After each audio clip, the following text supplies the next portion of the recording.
RS Praveen Kumar మానసిక పరిస్థితి బాగాలేదన్నారు TPCC ఉపాధ్యక్షుడు మల్లు రవి. కేసీఆర్ చేతిలో ప్రవీణ్ కుమార్ ఆట బొమ్మలా మారారని ఆరోపించారు. రాష్ట్ర పోలీస్ వ్యవస్థను అవమానపరిచే విధంగా ప్రవీణ్ మాట్లాడుతున్నారని విమర్శించారు. కొల్లాపూర్ను కల్లోలిత ప్రాంతంగా ప్రకటించాలని కోరడం విడ్డూరంగా ఉందన్నారు మల్లు రవి. దొర కాళ్ల వద్ద ఆత్మగౌరవాన్ని తాకట్టు పెట్టి ప్రవీణ్ కుమార్ బీఆర్ఎస్లో చేరారని మండిపడ్డారు ఎమ్మెల్యే వంశీకృష్ణ. గువ్వల బాల్కు నయీంకు సంబంధాలు లేవని నిరూపిస్తే రాజకీయాల నుంచి తప్పుకుంటానని సవాల్ విసిరారు ఎమ్మెల్యే. మొన్న జరిగినటువంటి పార్లమెంట్ ఎన్నికల్లో నాగర్ కర్నూలు పార్లమెంటులో జరిగిన ఎన్నికల సరళి అత్యంత ప్రశాంతంగా జరిగింది. ప్రవీణ్ గారు వారు ఎస్పీగా ఉన్నప్పుడు అనంతపూర్లో ఆ రవి పరిటాల రవి భయంకరంగా హత్య జరిగిన సమయంలో మీరే అక్కడ ఎస్పీగా ఉన్నారు. ఆనాడు ప్రభుత్వం పోలీసుల మీద చర్య తీసుకోవాలంటే మొట్టమొదట మీ మీదనే చర్య తీసుకోవాలి. తీసుకున్నారా? బుల్డోజర్ ఒకటి వచ్చింది.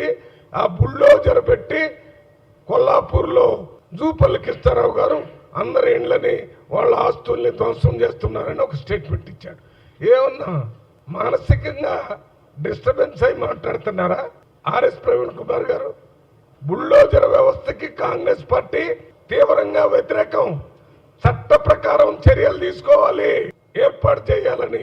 ఏదో మంటలు జరిగితే వెంటనే దాని మీద ఇన్వెస్టిగేట్ చేసి దోషులను పట్టుకొని వాళ్ళకు ఉరి శిక్ష చేయాలను, ఎంత పెద్ద వాళ్ళైనా వాళ్ళ మీద శిక్ష వేయాలని డిమాండ్ చేయాలి. మీరు మన కేటీఆర్ గారు పాత ఎమ్మెల్యే హర్షవర్ధన్ రెడ్డి గారు ఒక పెద్ద ప్రొఫెషన్ తీసి చచ్చిపోయిన గంటల లోపుల్లోనే ఈ కార్యక్రమం చేస్తున్నారంటే దీనికి ఒక పెద్ద పథకం ప్రకారం పని జరుగుతుంది. కేసీఆర్ గారు కేటీఆర్ గారు వేసినటువంటి ఒక పథకంలో మీరు ఒక పావులాగా పనిచేస్తున్నారని మేము అనుకుంటున్నాం. ఎందుకంటే మీరు బీఎస్పీ పార్టీ పెట్టడానికి కేసీఆర్ గారే కారణమని ప్రజలందరూ అనుకుంటున్నారు. ప్రజల్ని మీరు ముఖ్యమంత్రి ఇంటి దగ్గర కలిసే అవకాశం కల్పించారా? అది రేవంత్ రెడ్డి గారు కల్పించారు. ఎమ్మెల్యేలు ఎంపీలు ప్రతిపక్ష నాయకుల్ని పిలిచి మాట్లాడారా? అది రేవంత్ రెడ్డి గారు చేస్తున్నారు.